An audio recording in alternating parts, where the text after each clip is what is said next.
Parampa. Isso aí. Gente, eu vou fazer o seguinte. Vamos começar. O que vocês acham da gente começar com uma risadinha de 1 minutinho só, básica, só para a gente, quem ainda não participou do encontro, rir um pouco do desafio. Vamos lá?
Muito bem, muito bem, muito bem. Yeah! Bom dia a todos. Bom dia. Gente, eu vou dar uma mutada básica só para fazer uma introdução aqui. É minha primeira vez aqui no grupo, tá?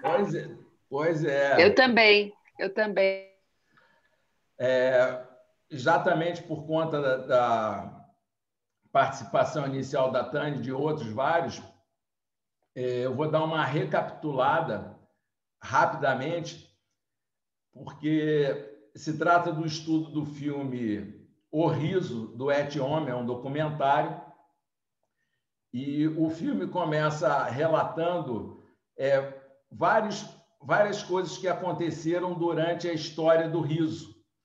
E ele, mais adiante, vai falar sobre questões de saúde, vai entrar em outras esferas. Mas, por enquanto, a gente está na parte histórica. E a gente chegou, se não me engano, na Idade Média. Mas ele alterna as idades históricas. Então, a gente vai partir do ponto que a gente fala sobre...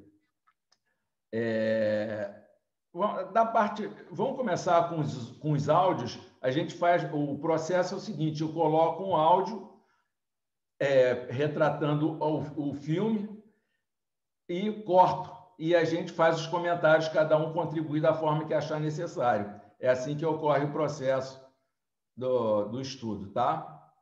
Então vamos lá. Eu vou colocar e vou liberar para todo mundo poder participar.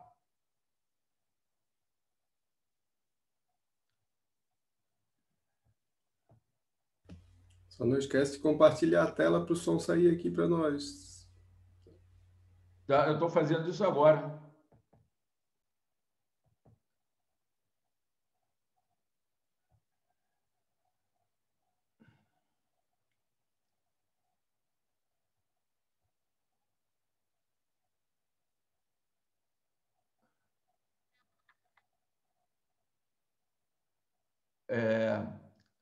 Ainda não começou o áudio. Quando começar, vocês me dão um okzinho dizendo... O maior escritor de comédias da época era, sem dúvida, Aristófanes de Atenas. Tá saindo?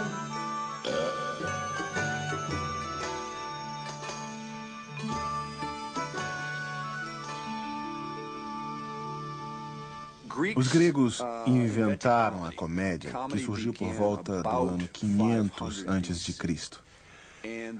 Os alvos da comédia grega são praticamente os mesmos dos seriados que vemos hoje na TV. Havia uma peça de Aristófanes chamada As Nuvens, por exemplo, em que ele ironiza o grande filósofo Sócrates. Também eram comuns as brincadeiras com políticos, principalmente com aqueles que falavam demais. Eles também caçoavam das pessoas que se gabavam, que se achavam mais bonitas do que eram, na verdade. Basicamente, eles caçoavam de toda forma de pretensão, hipocrisia e todos os temas que usamos hoje nas comédias, nas caricaturas, etc.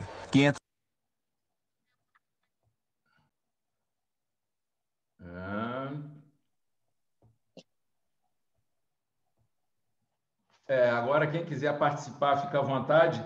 Eu separei esse trecho para destacar que o riso sempre foi uma forma de desconstrução, de você reavaliar o que você está experimentando, a sua realidade. Então, a crítica através do xixi, do bullying, feita através do riso, é uma função que sempre foi histórica. Então, se alguém quiser fazer algum tipo de comentário, fica aberto, senão a gente parte para o próximo. Eu gostaria. Tem essa aí. Existe só uma coisa que eu acho que quando você tem que ver qual é a intenção de quem faz isso, porque, na verdade, quando você ri de alguém que cai e se machuca, ou se você ri de alguém que é um egocêntrico e imita aquela pessoa, então pode ter duas coisas. Um pode ser desestruturar aquilo e a pessoa mesmo perceber, ou a gente ri mesmo da nossa babaquice, e a outra coisa é uma coisa mais, intenção assim, de maldade. Aí já é uma coisa, aí tem que perceber como é feito, né? Mesmo da comédia dell'arte, até hoje você liga Domingão do Faustão, eu não acho graça nenhuma nas pessoas se machucando e tal, e as pessoas riem. eu fico chocada. Só esse é o meu comentário. Tânia, foi excelente seu comentário. Eu acho que esse comentário ele deve ser feito constantemente, porque se trata da ética do riso. E é uma coisa realmente conflitante, porque à medida que você vai estudando o riso mais profundamente, você vai percebendo o seguinte: dizem que o riso é uma coisa que parte da alma, mas na medida que o riso deixa o âmbito do sagrado para o âmbito do humano, ele também passa a ter as imperfeições. E aí você começa essa questão ética que realmente é difícil de lidar, mas a gente precisa aprender a perseguir. É a mesma coisa que a gente, na prática do riso, a gente fala, finja, finja até que atinja. A questão ética também, ela nunca é perfeita. Você tem que perseguir aquilo até que você atinja uma ética maior. Então, esse cuidado de você, ao utilizar o riso para desconstruir alguma coisa, você não destruturar a pessoa. Por isso que a gente deve rir com e nunca rir de. Mesmo que seja para você chamar a atenção para alguma coisa, você deve tentar fazer isso de uma forma que não atinja a pessoa. É uma questão de consciência. Se alguém quiser contribuir mais sobre essa fala, fica à vontade. William, foi interessante você falar aí, rir com a pessoa e não rir de quê? Porque você também comentou aí, a gente sabe que vários comediantes, né? Tem comediantes, no caso, a gente está falando, né? Daquele stand-up e tudo, tem problemas emocionais, né? Todos nós temos coisas. Mas, por exemplo, muitos comediantes declararam ter depressão, tudo. Por quê? Porque muitas vezes aquele riso está condicionado a algo, né? A alguém. Então, ele sai dessa dimensão, como você citou, do sagrado, e vai para uma dimensão muito utilitarista, né? Uma dimensão consumista. E aí, quando vai para essa dimensão consumista da comédia, que virou uma coisa assim, nesse negócio de stand-up, virou uma coisa meio que uma febre, a gente percebe o quanto há de fragilidade em relação àquele ser humano que está rindo. Porque, tudo bem, o finge até que atinge, mas naquela situação ali, ele está rindo de uma coisa que ele está depreciando alguém e que, na verdade, no íntimo dele, ele está sentindo a autoagressão. Porque quando você agride o outro, você não agride só ao outro, você agride a si mesmo, né? Então, isso vai acontecendo constantemente, diferente da proposição estética que o Dr. Katharine propõe, né? De sorrir, rir de nenhum motivo, não é? Então, com exercícios, com coisas que são trazerem a infância, trazer essa criança que a gente perdeu. Então, acho que é essa a questão, é resgatar essa essência da criança interior, que foi sufocada, né, pela sociedade, pela exigência de ser adulto sério, porque quem ri é meio que desqualificado em vários espaços, principalmente no espaço de trabalho, quando não trabalha-se com ludicidade.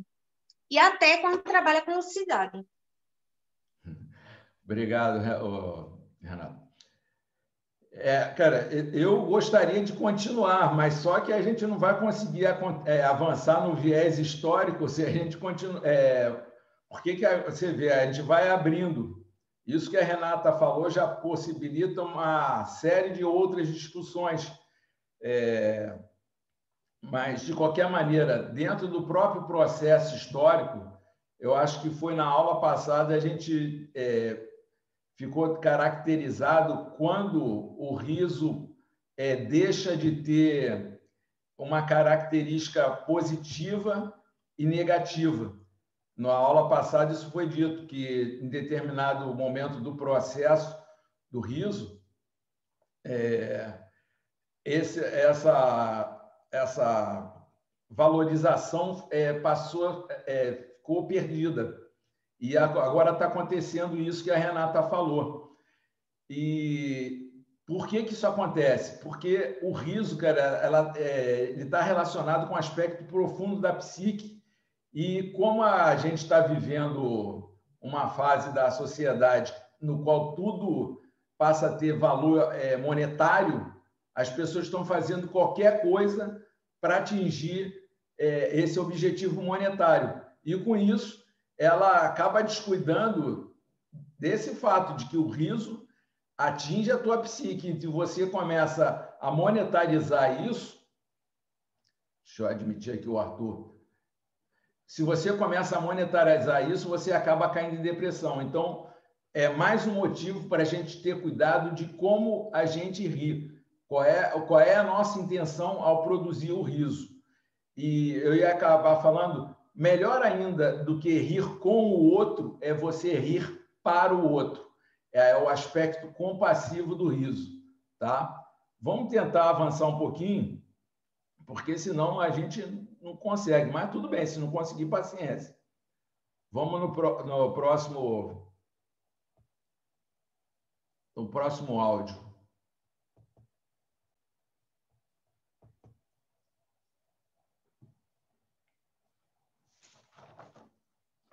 Pudim. Alguns já compreendiam o poder do riso. Cícero, o famoso orador, aconselhava aos advogados principiantes que usassem o humor nos tribunais. Ele acreditava ser uma maneira excelente de conquistar o apoio do público e vencer disputas judiciais.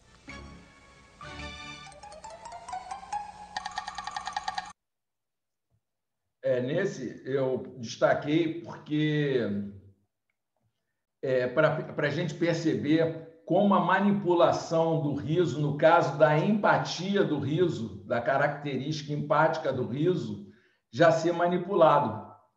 E, geralmente, toda vez que você faz uma manipulação, você está, de alguma forma, tentando exercer alguma esfera de poder. Então, é só para pontuar isso, mas para perceber que mesmo já há muito tempo esse processo que está acontecendo hoje em dia de manipulação para fim comercial, para fim político, para fins diversos, já acontecia. Alguém quer William, eu queria só comentar uma coisinha bem rapidinho. Eu me lembrei agora, né, que sabe que a minha área, né, predileta, sou enfermeira, eu adoro trabalhar com aleitamento. E eu já fiz muita palestra, dei muita aula na minha vida fora. E agora que tu falou, né, que no filme eles falaram isso, do advogado, coisa e tal, aí eu me lembrei que é uma coisa que eu sempre fiz instintivo, sabe? Porque, claro, quando a gente está fazendo uma palestra, a gente gosta que as pessoas prestem atenção, né? E uma vez eu ouvi alguém dizer que o riso é tomada de consciência. Eu acho que aquilo deve ter me tocado, né? que aí eu comecei a caprichar mais nas brincadeiras no meio da história, sabe? Porque as pessoas vão ficando sérias, daqui a pouco elas dormem. Aí a gente diz alguma coisa, né, espirituosa, nem precisa ser muito engraçada, mas é muito interessante como as pessoas, assim, elas prestam atenção.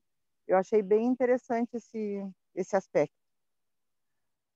Cara, na verdade, o riso pode ser, eu acredito que pode ser usado em uma infinidade de finalidades. Você falou sobre rir para despertar a pessoa. Você, no começo de uma palestra, em meios religiosos, você faz uma meditação, você faz um relaxamento para promover um esvaziamento das expectativas. E você pode fazer isso com riso também. Mas esses são usos positivos do riso. Alguém mais quer fazer uma participação? Fica à vontade, tá? Não? Então, vamos continuar a nossa...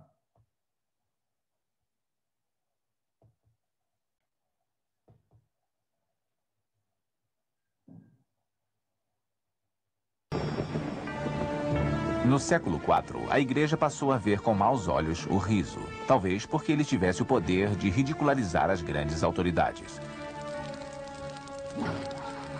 Para os padres cristãos, o riso era tão prejudicial que no Concílio de Arles, reunido no ano 314, todos os atores foram excomungados. Com esse ato, eles ficaram proibidos de frequentar igrejas, de se casar ou ser sepultados em cemitérios. Por causa disso, o teatro desapareceu durante mais de 1000 anos na Europa. Gente, essa parte é muito interessante. Essa não foi o começo da repressão do riso, esse ato da igreja. Na verdade, um dos documentos mais antigos que fala sobre o riso é um de Aristóteles, que eu li um artigo recentemente que, na verdade, Aristóteles, quando descreve o riso, ele não estava tão interessado no fenômeno do riso em si, inicialmente. Ele estava descrevendo a atuação do riso no diafragma. A intenção dele era ressaltar o diafragma e os humores.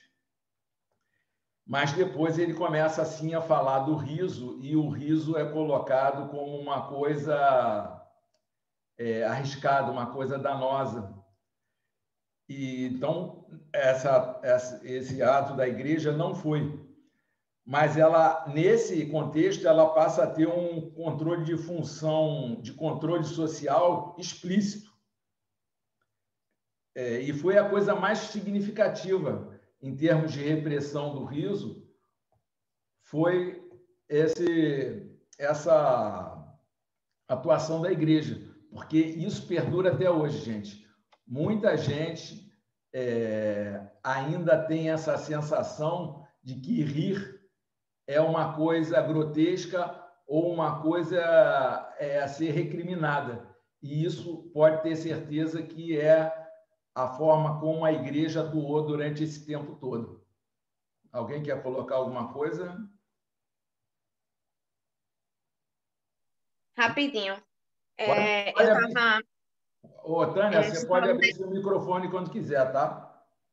Eu espero. Vai, Renata. Eu estava na casa da minha mãe é muito católica, e aí teve uma hora que eu comecei a rir, assim, né? Estava fazendo exercício, estava meio triste e comecei a rir. E ela, menina, que chacota, que jeito horrível, que jeito de se comportar. Eu disse, o que é que eu estou fazendo? Rindo alto, não sei o quê, que coisa horrível, feia. Eu disse, se eu não posso rir na sua casa, lamento, então vou me retirar e não virei mais na sua casa, só irei rir na minha casa, porque na minha casa eu posso rir. Então, assim, é como se fosse quase uma agressão. Eu fiquei passada, mas tudo bem. Mas, realmente, a repressão dos sentimentos, e principalmente do sentimento positivo, a igreja traz muito a questão da culpa. Você tem que como é que eu posso assim... Esqueci a palavra. Você tem que ficar dependente por um vínculo de culpa. Só isso. Falou que quase que eu ia falar, mas na verdade gratidão aí, porque quase a mesma coisa com relação à repressão da família, né, com relação às suas com seus rompantes ou a sua forma de reagir, porque tem certos momentos que é melhor rir do que chorar. E, além disso, não sei se alguém tem essa percepção, a gente está vivendo um momento muito maravilhoso e muito especial do planeta Terra, mas é um momento que a gente tem que estar ligado nas nossas reações, nas nossas intenções, porque pode ser, o dual. Eu não acredito em dualismo, mas a forma da gente relacionar é muito dualista. Então, em tudo, você pode perceber que tem tanto uma negatividade ou uma certa doença, ou uma sombra atrás, tanto na gente quanto no outro. Então, tem que ter muito cuidado e dar aquele segundinho de percepção pessoal, o que eu quero com isso, né? E qual que é a minha intenção. É só isso. Mas isso aí, realmente, eu sempre fui muito criticada de estar sempre rindo. Mas eu continuo rindo. Fazer o quê? Gratidão aí. Aproveitando a participação de vocês, cara, isso me fez lembrar o seguinte: o ser humano, vida é movimento. E a gente se movimenta, o Marcelo que pode falar bem disso, pelo prazer, pelo desejo. E já há muito tempo, e cada vez mais, os poderosos, vamos colocar dessa forma, eles estão manipulando os nossos desejos, tanto o desejo sexual, o desejo de rir, o prazer, melhor falando, o prazer, porque geralmente você se movimenta para a obtenção do prazer. Essa é uma coisa mais básica, mas é fato. Se controla o seu prazer, você fica num estado de carência, num estado de emergência, que te tira a criatividade e tornando você uma pessoa mais fácil de ser manipulada para justamente poder obter prazer, obter algum tipo de satisfação. Esse é o mecanismo que a gente sofre de manipulação e sem perceber, porque cada vez mais estão utilizando conhecimentos psíquicos que vêm lá do yoga, do budismo, de diversas tradições, para manipular a nossa mente. Então, só fica a história. Vamos lá, vamos adiante? Então, vamos nós.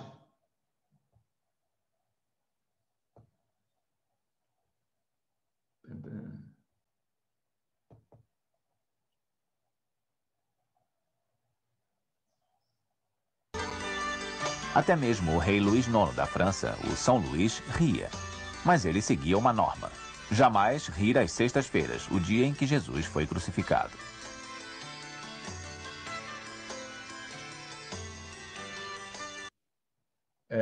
Eu ressaltei isso só para demonstrar como é que é esse controle. Não só o riso, mas também o fazer nada, o ócio, só era permitido às elites. Então, rir, o ócio, o sexo, todos os prazeres, todas as coisas que levam à liberdade do ser, passam a ser controladas. Está aberto. Agora é com vocês. Se quiserem comentar. Então, parto para a próxima. Espera aí, deixa eu...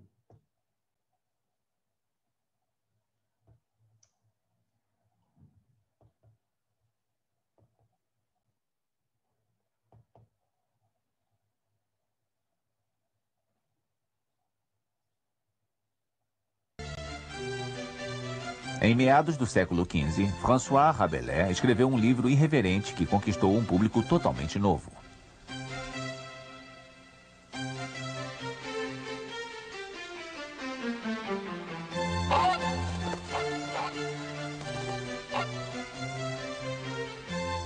Com o surgimento da imprensa, a história de Pantagruel e Gargantua se espalhou pela Europa.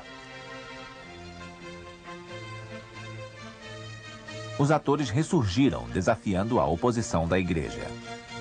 Eles se profissionalizaram e começaram a trabalhar em teatros de verdade. A França foi tomada pela comédia dell'arte italiana, que fazia uma sátira dos poderosos do mundo medieval através dos seus tipos caricatos.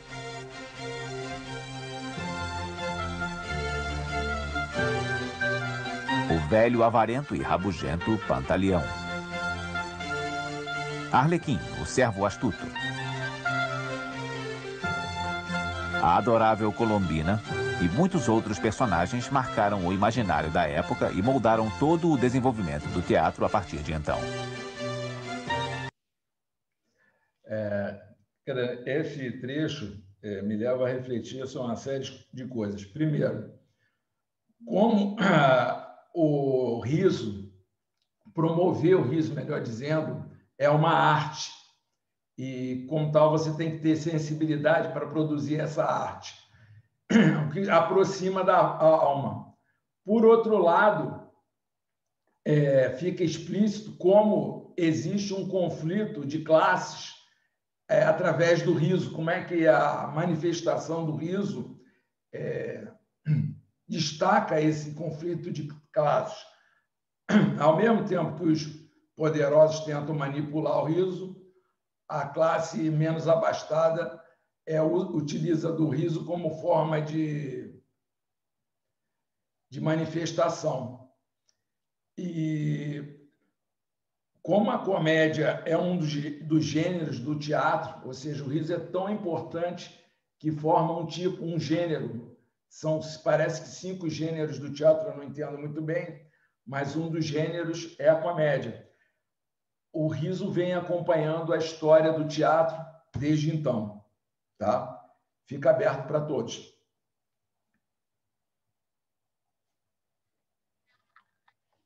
Então, siga. Oi, bom dia. Bom dia. A gente aqui falando da questão da comédia, né? A questão da arte. Né? Uma coisa que vale ressaltar também é essa questão dos bloqueios que são colocados em relação ao riso, porque geralmente na comédia a gente percebe poucas mulheres humoristas, poucas mulheres na comédia, né? Geralmente é o homem. E a gente sabe que o homem, desde criança, desde muito novo, né? Se ele falar um palavrão, o pessoal acha engraçado. Se ele soltar um pum, o pessoal começa a rir. Se ele arrotar, o pessoal começa a rir. E a mulher não. Se a mulher fizer isso, né? O negócio complica. Então, há o receio de se expor ao ridículo, né? E existe essa preocupação toda com a vaidade. Então, eu acho que isso também vai gerando bloqueios. Foi só para pontuar. Não, eu achei excelente, Nicole. Sabe por quê? Eu vou recomendar às mulheres, porque é uma coisa difícil. Graças a Deus, eu tenho alguma sensibilidade para o feminino. Tá? Só que um homem querer discutir o feminino é uma coisa altamente problemática, porque, por exemplo, eu sou instrutor de yoga, e uma coisa que eu tinha um encantamento especial yoga para gestantes, só que é um universo que é predominantemente feminino, e quando eu tentei participar dele, é natural que haja uma rejeição. Então, mesmo que seja uma recomendação, e não sei como é que as mulheres vão ver isso, mas o fato é uma coisa, tanto as mulheres como qualquer classe reprimida.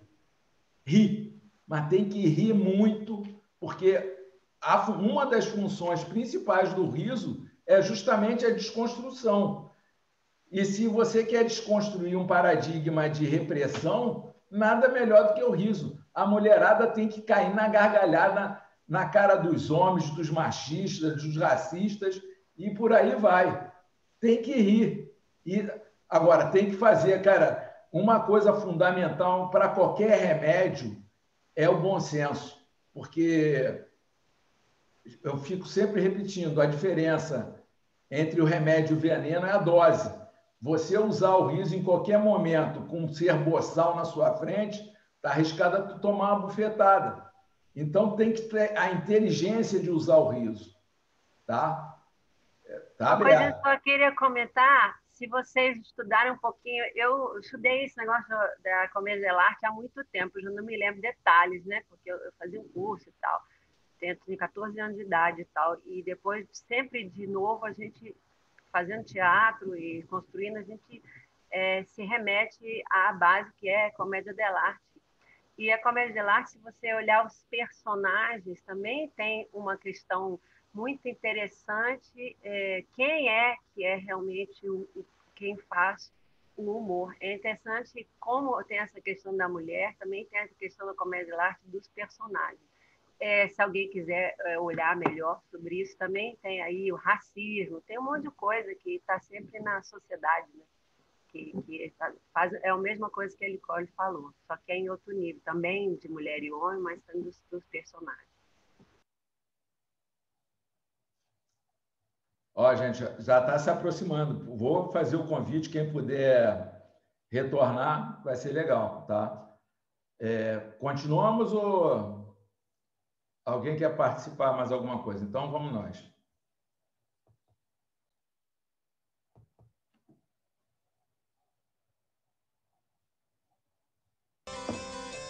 Um dos maiores comediantes de todos os tempos nasceu em 1622. Era o dramaturgo, diretor e ator Jean-Baptiste Poquelin, conhecido pelo nome artístico de Molière.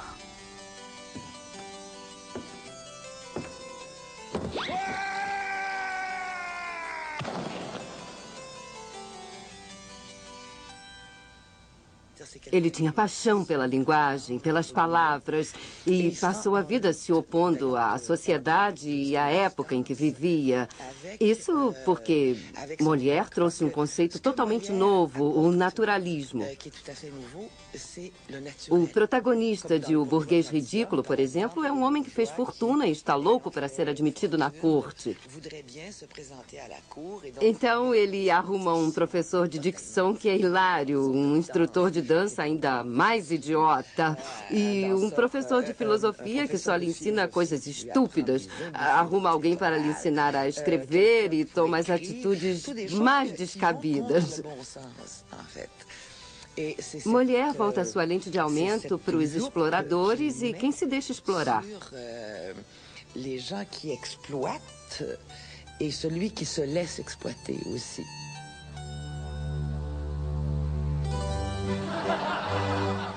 Alguns dos alvos de Molière foram a afetação das relações sociais, a educação feminina, a hipocrisia da religião e a arrogância dos médicos.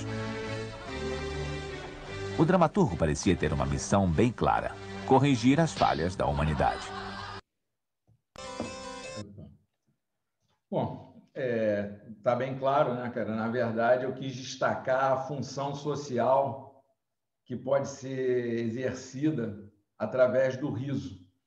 E hoje em dia, mais do que nunca, esse riso é necessário.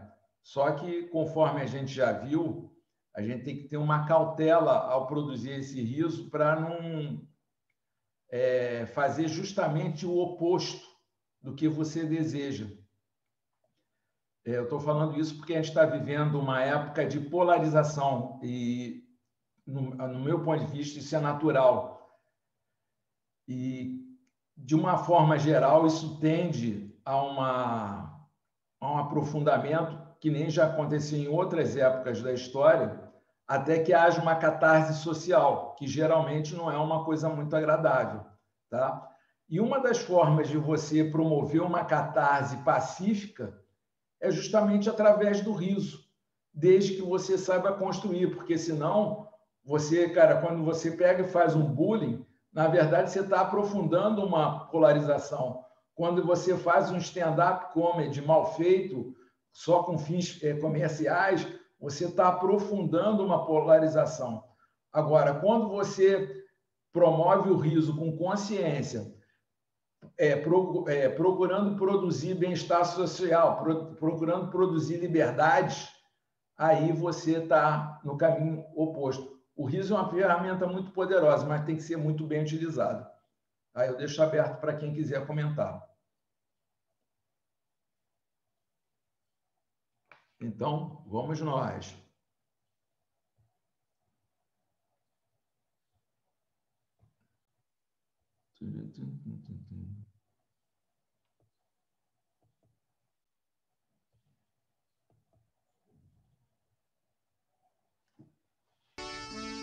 Qualquer pessoa que já tenha ido ao circo sabe de quem eu estou falando. São os palhaços.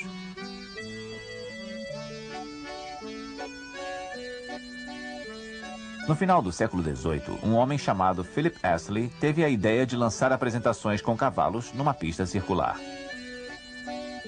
No início, ele contratava acrobatas, trapezistas e palhaços somente para entreter o público entre um número e outro. Astley logo percebeu que os tais números com cavalos eram perigosos e difíceis, e que os cavalos corriam muito próximos uns dos outros. Isso criava uma tensão dramática no público.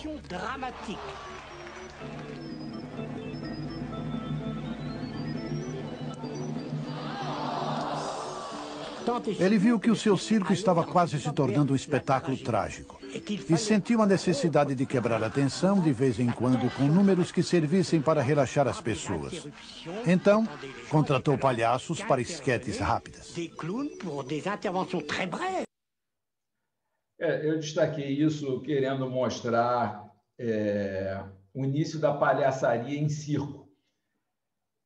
Só que a gente tem que tomar cuidado, porque você vê, isso é um documentário, eu acho que é um documentário franco-canadense, e eu estou percebendo o seguinte, agora nesse momento, nem no circo, nem no formato de circo, de teatro, a palhaçaria começou nesse tempo, porque, na verdade, conforme o próprio documentário retrata, já na época das arenas, dos leões, já havia o uso do riso.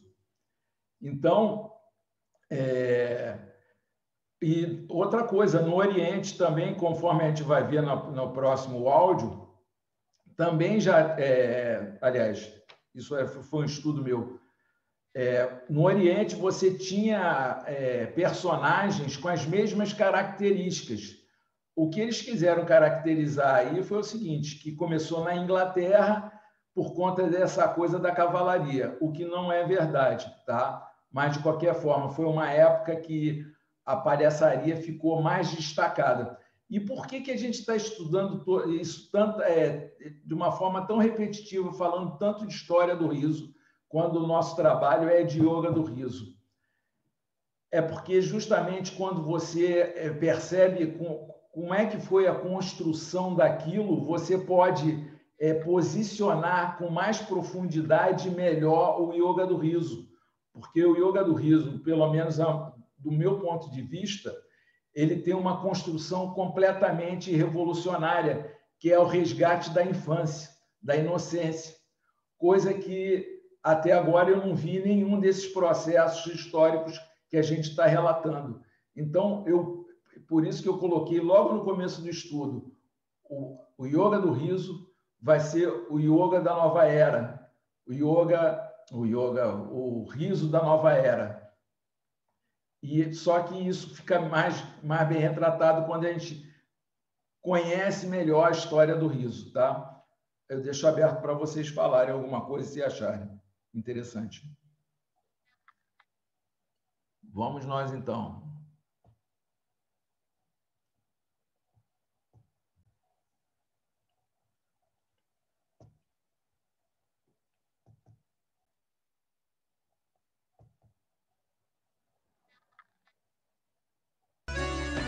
Mas o primeiro palhaço que deu origem a esse tipo de personagem e até mesmo ao nome jamais trabalhou num circo. Joseph Grimaldi nasceu em Londres em 1778. Ele vinha de uma família de artistas populares italianos. Ele se apresentou pela primeira vez quando tinha apenas 3 anos de idade. Basicamente, foi ele que inventou a figura do palhaço, ou clown, com as roupas, a maquiagem e o rosto pintado de branco inspirados nos Pedrolinos, ou Pierrots da comédia italiana. Eles usavam 2 triângulos vermelhos pintados nas faces e a sua marca registrada. O crânio totalmente raspado, deixando só uma faixa de cabelo, como os punks de hoje costumam usar. Até pintavam esse cabelo de vermelho. Como chez nos peintres à nous, et teint en rouge d'ailleurs.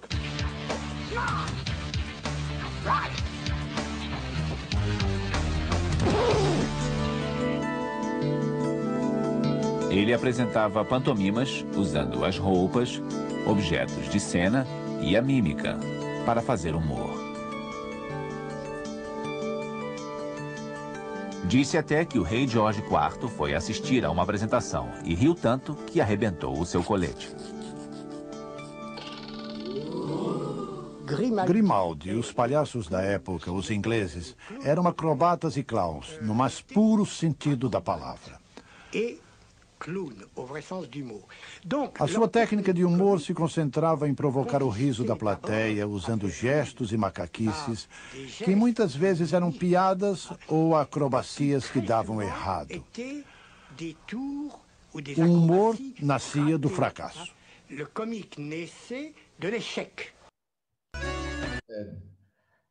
Mais uma vez, pessoal, vocês perceberam mais nitidamente como eles tendem a retratar a questão do riso e da palhaçaria como uma coisa da civilização ocidental, mais especificamente europeia. Inclusive, eles falam retratam bem os punks que utilizaram o riso, não o riso propriamente dito, mas acessórios do riso como forma de protesto. No caso, a figura do palhaço. Mas isso não é verdade, porque, na verdade, a figura do palhaço ela foi construída pelo mundo inteiro, não só na Europa. Tá? Deixo aberto para mais alguém que queira comentar alguma coisa. Vamos nós, então.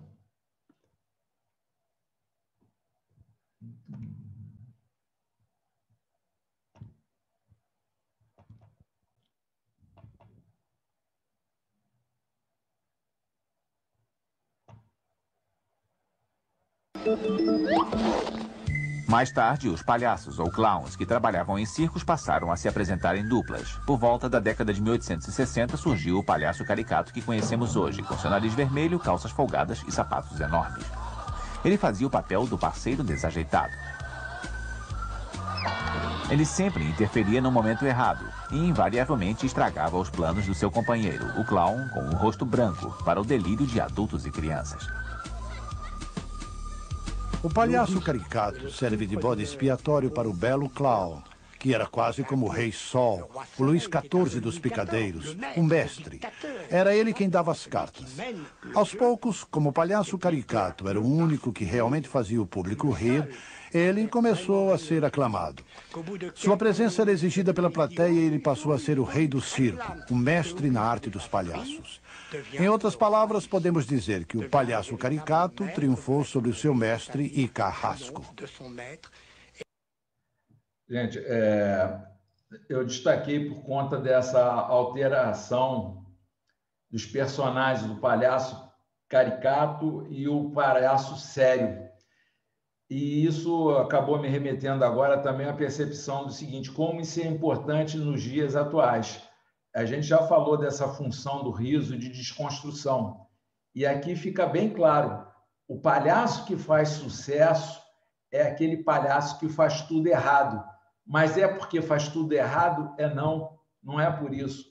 É porque ele tem a capacidade de demonstrar que a seriedade não é tão séria. E essa coisa da seriedade de querer determinar que existe algo sério e que o sério é que tem valor, é que acaba levando a polarização, porque você tem os certos e o errado. O riso tem exatamente essa função de desconstruir o certo e o errado. Fica aberto para vocês. Vamos nós, então?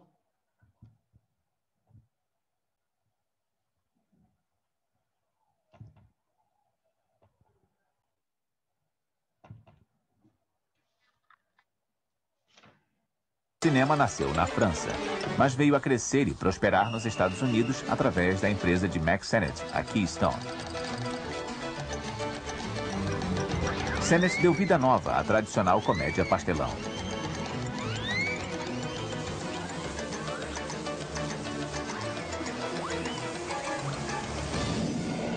As comédias do cinema mudo tinham um grande problema, justamente a ausência de falas. Sendo assim, que tipo de humor era possível no cinema mudo? Com certeza não eram as piadas e jogo de palavras. A estratégia básica das comédias do cinema mudo era algum erro visível que a pessoa cometesse, como, por exemplo, tropeçar e cair, disfarçar-se de outra pessoa e ser descoberto. Então, esse era o padrão das piadas visuais na época e que criou a tradição do humor visual no cinema. As piadas visuais nasceram aí e foram muito importantes na história da comédia desde essa época.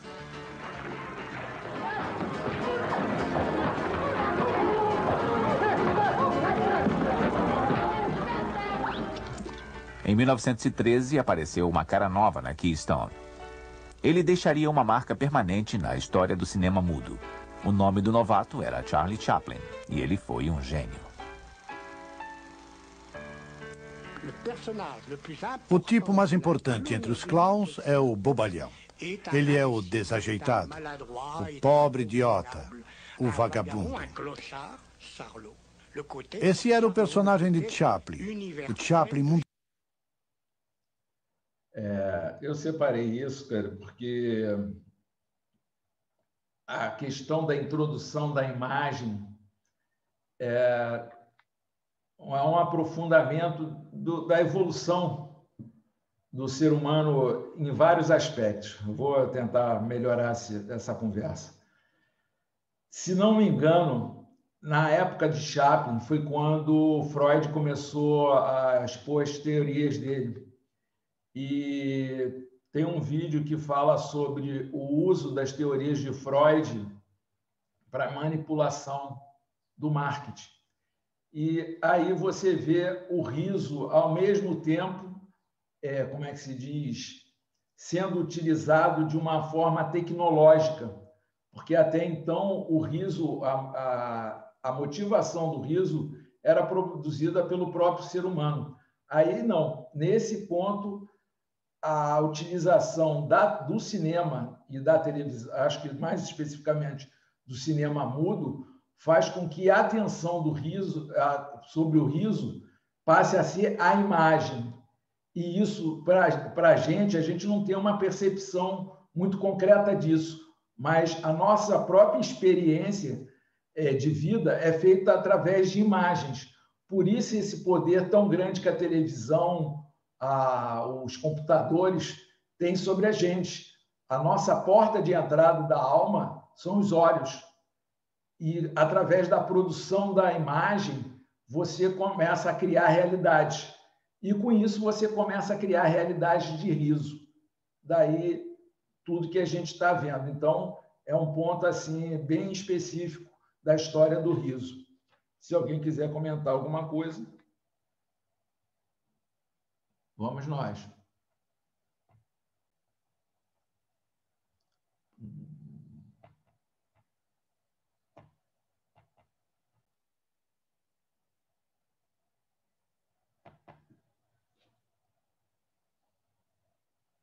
O cinema nasceu na França, mas veio a crescer e prosperar nos Estados Unidos através da empresa de Mack Sennett, a Keystone.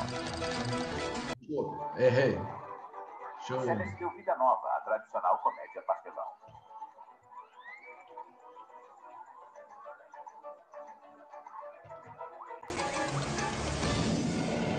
As comédias do cinema mudo. Nas palavras de Chaplin, o humor nos faz ver o irracional por trás do racional, o absurdo por trás da solene rigidez. O grande dom de Chaplin era conseguir invariavelmente distorcer a seriedade, mostrando o seu lado mais ridículo. O vagabundo é tanto o perdedor quanto o vencedor. É a vítima que sai recompensada no final. É o poeta das desgraças humanas que nos faz explodir de risadas antes de nos levar às lágrimas. Essa eu não vou nem comentar. Eu acabei antecipando, inconscientemente, eu antecipei meu comentário a respeito disso, que é a respeito das contradições. Se alguém quiser aproveitar, falar alguma coisa. E eu não sei porque, graças a Deus, eu vou dar uma gargalhada que o Zoom está tão simpático comigo que eu estou adorando. Eu acho que eu vou criar um e-mail para cada Zoom para poder ter esse benefício de passar o tempo. Vamos no próximo.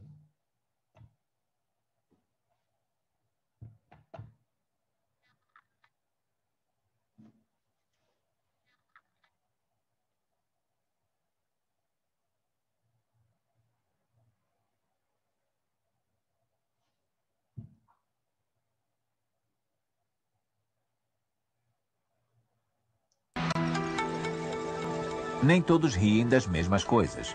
E o conceito do que é engraçado pode variar de cultura para cultura.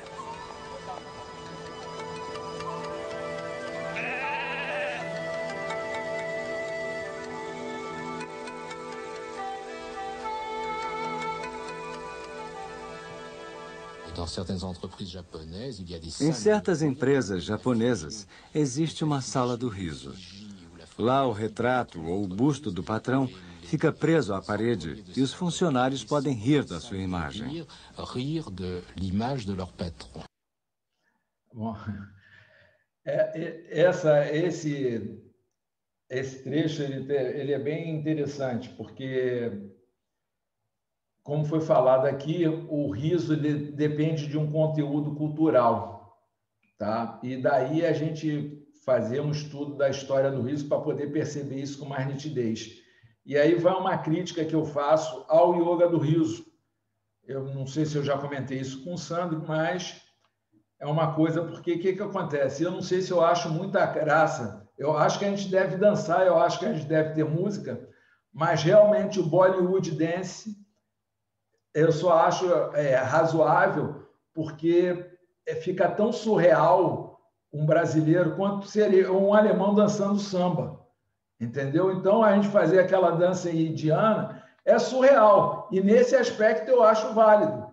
Nesse aspecto de você ser ridículo porque está fazendo uma dança indiana totalmente sem jeito, acaba se tornando engraçado o motivo para você rir. A gente não está rindo da cultura dos outros, a gente está rindo da gente mesmo. Oi, William. Depois eu queria fazer... Show. E outra, queria fazer um comentário. Deixa eu só concluir, Givaldo. E outra coisa é a necessidade... Desculpa, pois não. A necessidade de você descarregar as tensões laborais. Entendeu? Mas isso também é muito interessante, porque, embora no mundo inteiro haja uma... Como é que se diz? Uma exploração do trabalho que leva ao estresse, mas não tanto quanto no Japão. Então, no Japão, o riso para fins laborais é uma necessidade extrema. Então, caracteriza mais uma vez como é que o riso é diferente de cultura para cultura. E uma coisa que o pessoal sempre fala é o seguinte: é impossível, é muito difícil você traduzir piadas, você traduzir humor. Tá? Vai lá, Gival.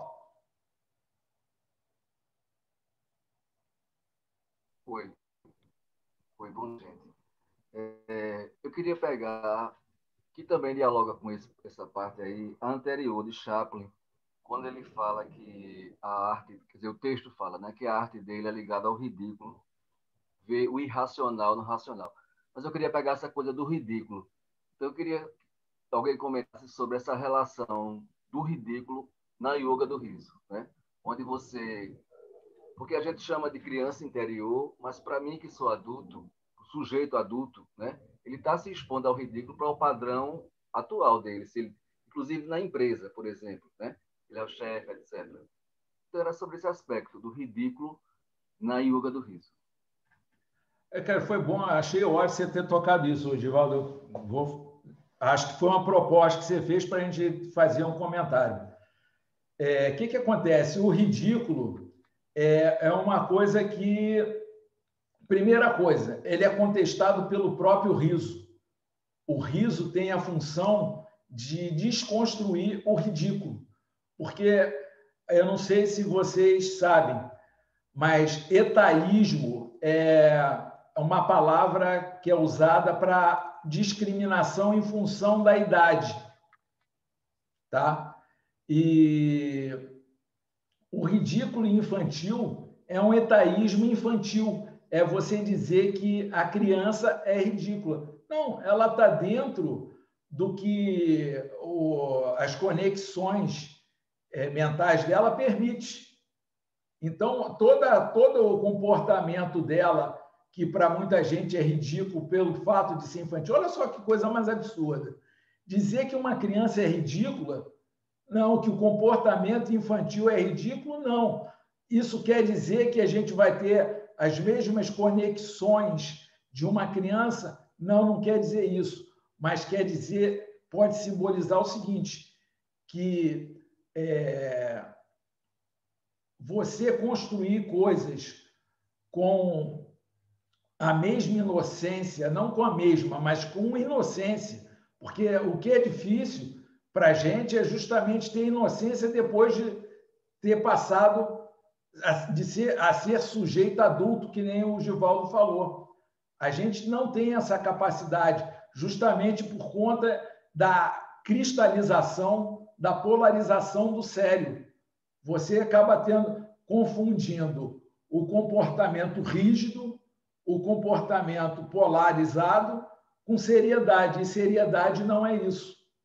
Entendeu? Seriedade não é sério você dizer que uma atitude infantil e inocente é uma atitude ridícula. Não, não é uma atitude ridícula. Quer dizer, esse é um ponto de vista que eu consegui desenvolver aqui rápido com a chamada do Givaldo, que eu acho super importante, porque é estrutural no yoga do riso. Você se expor ao ridículo. Inclusive, eu vou até citar uma coisa que não sei se todo mundo participou aqui. Aliás, eu tenho certeza que não. Eu dei uma aula que foi um fracasso. Foi um problema, porque pato novo não mergulha a fundo. Eu fui dar uma aula que eu exacerbei, e aí eu vou entrar mais uma vez. A diferença entre o remédio e o veneno é a dose. Eu dei uma aula inteirinha falando de pum, de cocô, de nudez, de gestos obscenos. Rapaz, o Maza não sabia onde enfiava a cabeça. E eu já tinha preparado a aula, fui até o final. Teve gente saindo no meio da aula, foi um desastre total. Entendeu? Por quê? Porque eu tentei exacerbar que o ridículo não é uma coisa, cara. Mais uma vez, isso também é estudado, tá, gente? O controle social das nossas funções inconscientes, tipo pum, defecar, essas coisas, porque são manifestações inconscientes do nosso corpo, são necessárias, elas passam a ser, como é que se diz, discriminadas, ridicularizadas, melhor falando, que nem você falou, e aí você, daqui a pouco, quando você vai ver, você está com prisão de ventre, porque você não vai manifestar um pum, você não diz que quer. Isso já começa na escola. Professora, posso cagar? Não, você não pode cagar agora não, Joãozinho. Entendeu? Porque o sujeito não pode ir ao banheiro. Cara, sexo, então, eu não vou nem comentar para o pessoal não ir embora todo mundo. Se começar a falar de sexo aqui, meia dúzia vai embora. Então, essa questão da ridicularização, ela é uma coisa muito séria no yoga do riso. É uma coisa para ser praticada, para você ter autonomia. Fica aberto para qualquer um participar. Eu quero fazer um comentário. Parabéns pela aula, William. Bom dia a todo mundo. E sobre esse comentário que você fez daquela aula, né, que eu soube ali, que eu acompanhei, é cultural também, né? Essa questão, os nossos comportamentos, eles são aprendidos, né?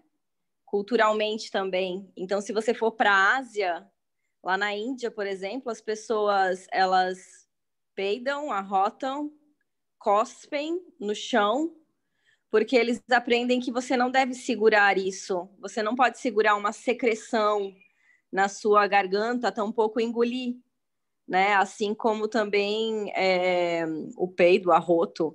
Então, é comum, né? Em alguns lugares até é educado que você arrote após as refeições. E nós somos muito regrados, assim, polidos, cheios de regras em relação a isso, em relação à alimentação. Eu já estive na Índia, né? E eu me lembro que eu tinha um amigo, assim, coreano, que morava na Índia também. E a gente, quando fazia as refeições juntos, eu olhava e pensava, nossa, ele come que nem um animal. Porque deixava cair a comida ao redor do prato e, né, comia com a mão. E a gente tem que ter toda uma organização na comida e a gente usa talheres. E para eles, o fato da gente usar talheres, né, para algumas culturas, isso é uma desonra em relação à alimentação. Que interessante, né? É isso que eu queria comentar.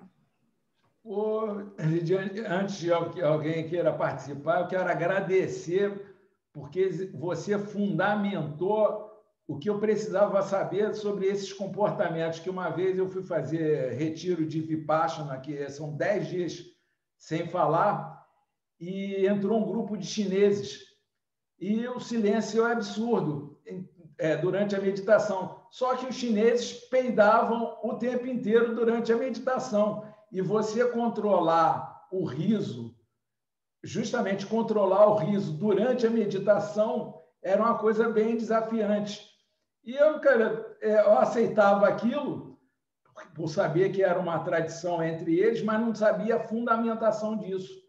E com relação à questão do uso do talher, foi bem interessante você ter comentado pelo seguinte, porque muita gente sabe disso, a importância de você transmitir a energia das suas mãos para o alimento, o que você acaba neutralizando.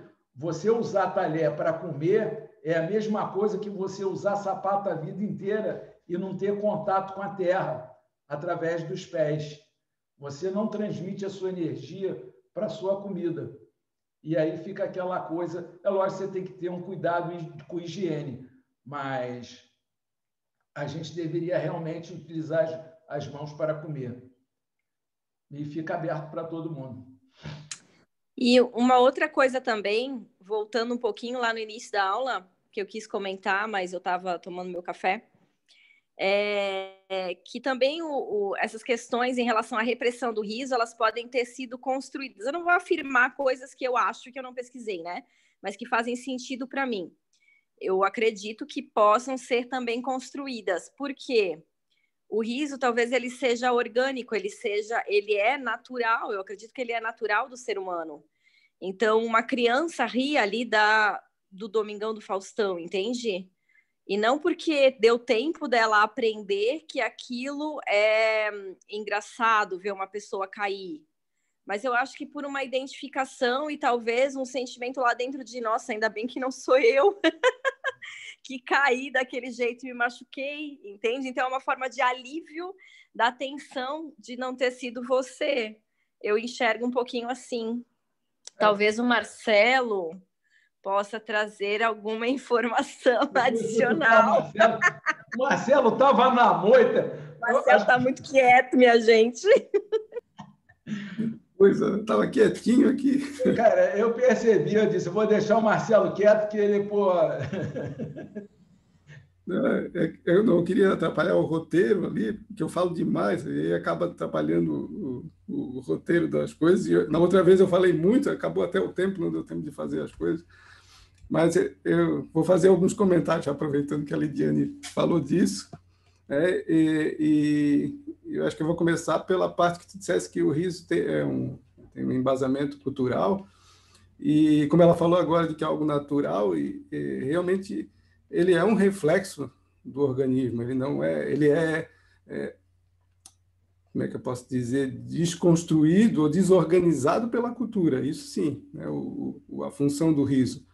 porque ele é um reflexo que aparece no circuito do prazer, logicamente, mas ele aparece como o início desse circuito do prazer começa nas cócegas. Né? A gente pensar todas as áreas prazerosas do corpo, né? Todas as áreas onde a gente tem mais terminações nervosas, né? Que são as áreas do prazer, onde entra alimento, onde sai alimento, embaixo dos braços. Todos os lugares têm muitas terminações nervosas onde a gente é tocado ali, e não é um toque forte, tem que ser um toque suave, né? Um toque bem suave, bem sutil. Quanto menos a gente encostar, só se aproximar dessa região. A gente pode ver isso num bebê, por exemplo, numa criança menor, e na gente mesmo. Né? Não adianta a gente fazer cócegas na gente mesmo, porque a gente já sabe que a gente vai tocar num determinado lugar, mas quando tem uma certa surpresa e o toque é suave, a gente fica numa zona porque os nossos movimentos, falasse que estar vivo é movimentar, os nossos movimentos têm sempre um músculo que contrai para um lado e para o outro, para a gente fazer os ajustes de posicionamento, e quando a gente sente esse toque suave numa região sensível, a gente vai perder o controle dessas duas musculaturas que tentam segurar, né, o braço numa posição, a cabeça, qualquer movimento que eu faça intencional, eu perco esse controle, eu desestabilizo, e aí a gente treme. Né? Uma vez perguntasse por que treme, a gente treme porque a gente desorganiza essa estrutura, e aí a gente perde o controle do movimento, por isso que a gente se balança todo no ri, e as crianças, logicamente, elas começam sentindo esse prazer, e essa sensação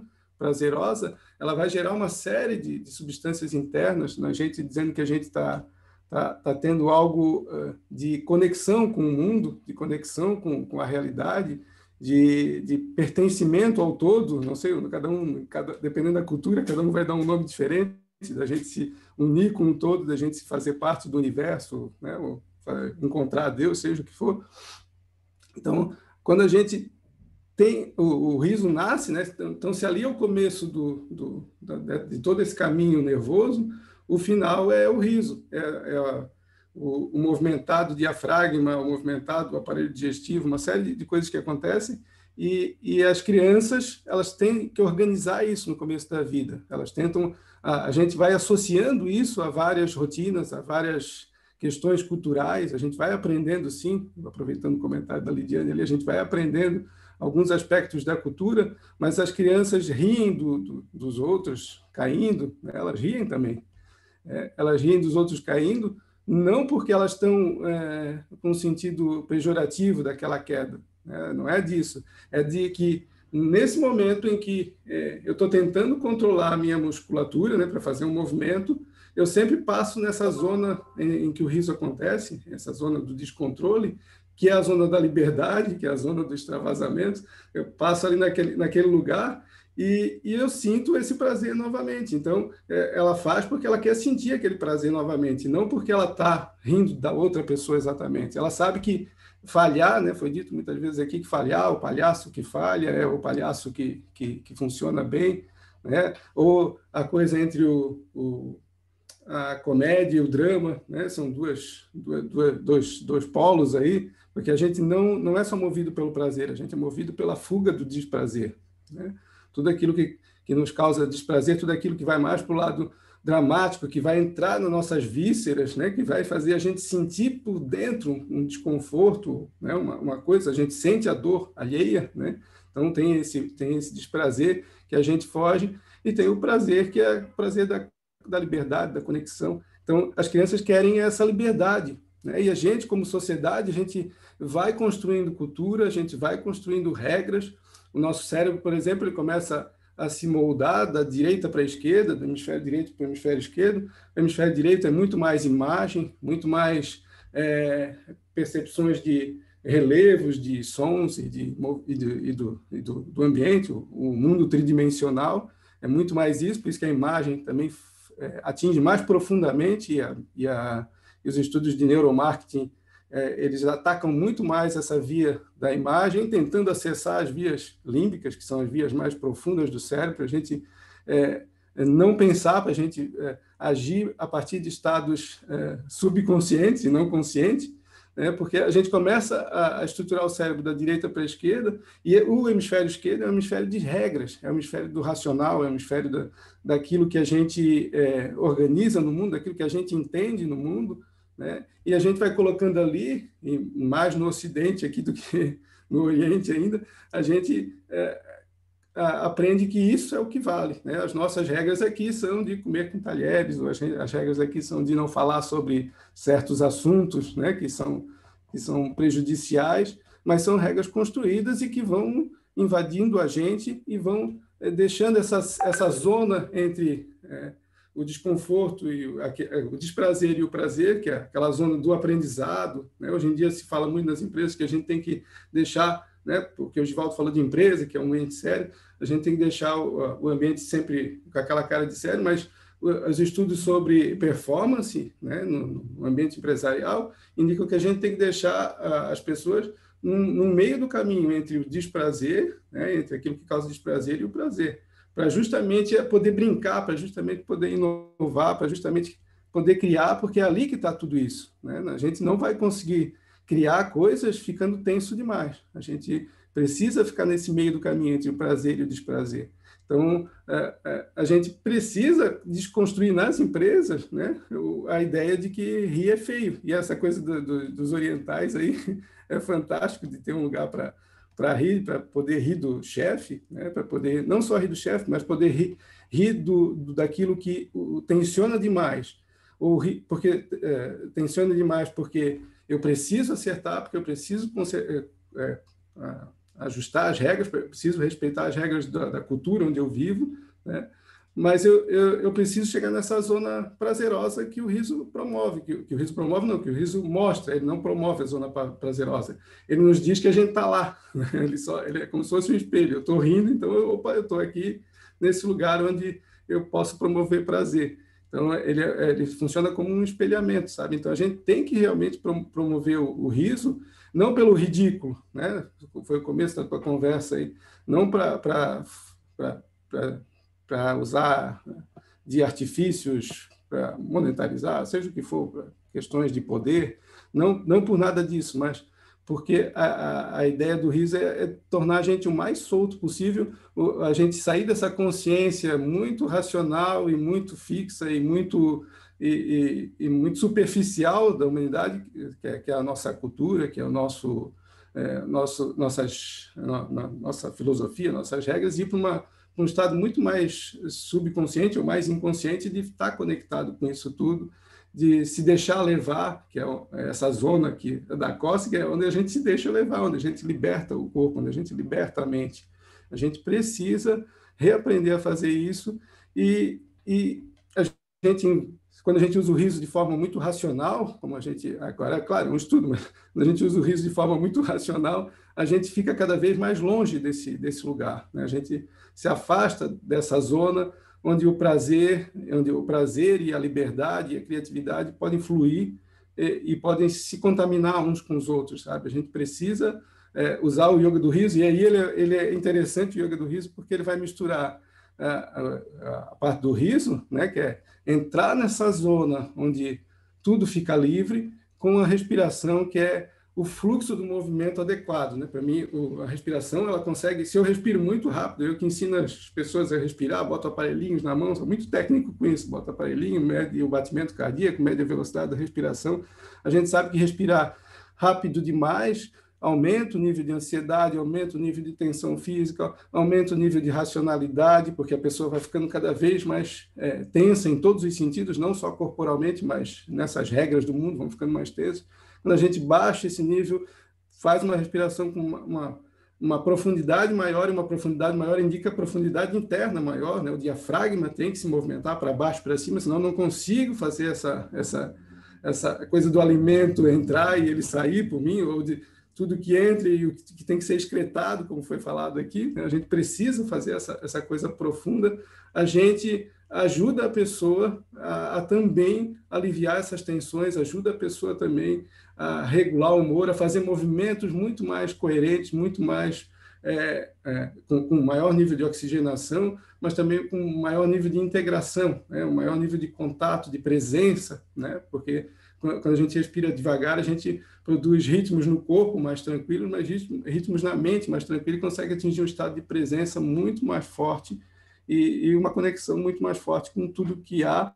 E no ambiente de trabalho isso é fundamental. A gente tem visto, se a gente tem visto um excesso de ansiedade e depressão na sociedade em geral, no ambiente de trabalho a gente tem visto esses elevados níveis de tensão provocando os AVCs da vida, né? As pessoas estão cada vez mais tendo... já tem até gente querendo me cortar, já vou acabar então.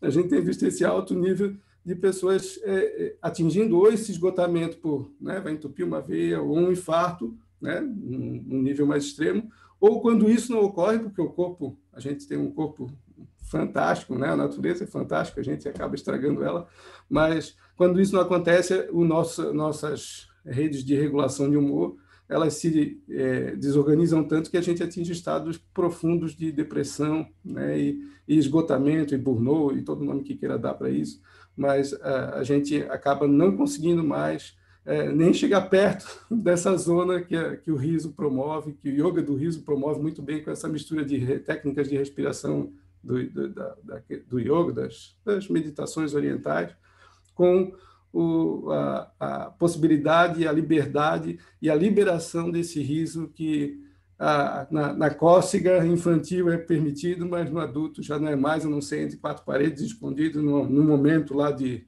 relações sexuais, só para botar todos os assuntos que tu falaste aí, tentando botar isso tudo numa conversa só. Mas era isso. Marcelo, agradecer demais. Eu achei tão importante essa sua participação que depois eu vou propor um estudo desse trecho do vídeo que a gente está produzindo, porque é tanta riqueza que a gente pode elaborar a partir da sua fala que dá para fazer um estudo com tranquilidade, tá? Uma coisa que me chamou a atenção é o seguinte, tá?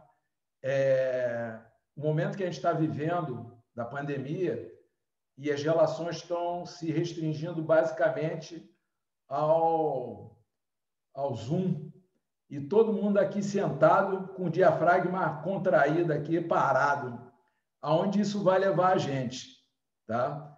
Por isso que eu sempre proponho, não sei se vocês já perceberam, o Marcelo já deve ter percebido, que eu, quando estou fazendo meditação do riso de manhã, eu faço meditação do corpo inteiro. Eu rio com o corpo inteiro, porque esse negócio de rir sentado, você ri menos, tá? Mas tem filosofia, a partir da fala do Marcelo dá para trabalhar muito. Eu quero saber se mais alguém quer falar, se quer fazer um fechamento, porque os estudos que eu faço sempre tem um fechamento. Se alguém quiser fazer um fechamento, senão eu vou propor um riso para a gente fechar bem. Eu só queria uma pergunta, eu tenho uma pergunta. Sim, fica à vontade. Eu agradeço a todos e peço desculpa aí pela falta de paciência, Marcelo, outras pessoas, e só o riso em forma de defesa. Se alguém tem algum comentário sobre isso, como é que vocês veem isso? A pessoa ri para se defender. Isso também dá uma aula boa, porque o que acontece? Eu não sou psicólogo, tá? Mas fiz uns cursinhos, coisa e tal, e, cara, os mecanismos de defesa eles podem ser vistos de duas formas. Uma forma quando há um exagero, quando há como é que se diz? Uma cristalização, mais uma vez, em algum tipo de mecanismo, mas, de uma forma geral, são formas da própria mente, da psique se proteger. Então, agora, dentro do que você falou, existem doenças relacionadas ao riso. Eu acho que a gente chegou a comentar isso na outra aula. A pessoa pode, inclusive, morrer de rir. Porque, como o Marcelo já colocou aí de diversas formas, cara, o rir está tão profundamente relacionado com a nossa constituição psíquica e, consequentemente, corporal, porque não tem separação de uma coisa de outra. Essas defesas vão existir, porque dentro das nossas relações vão ter conflitos, vão ter coisas que você vai precisar se defender. E uma das formas de defesa é o riso, Porque, inclusive, há quem defenda que o riso pode ter sido um antecedente da linguagem. Se você se compreende a partir da linguagem, o que dirá do riso?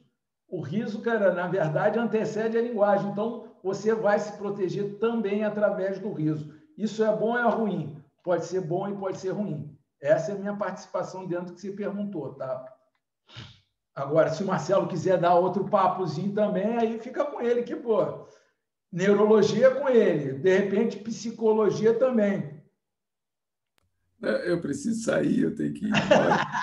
Então, fica para a próxima aula, Marcelo. Gente, 1 minutinho de gargalhada, vamos lá?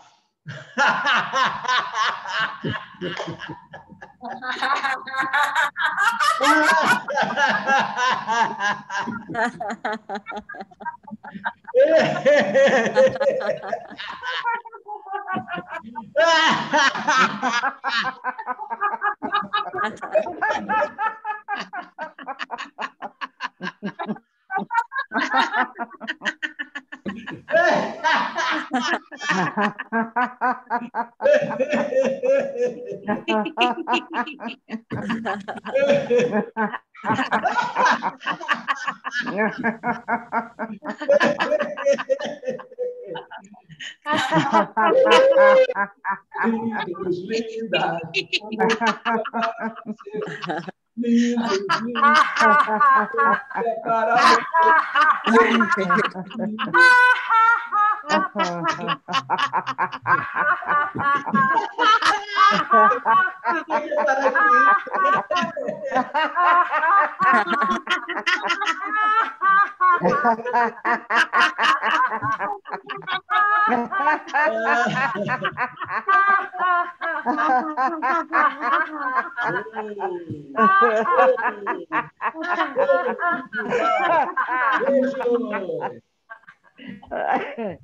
Beijo.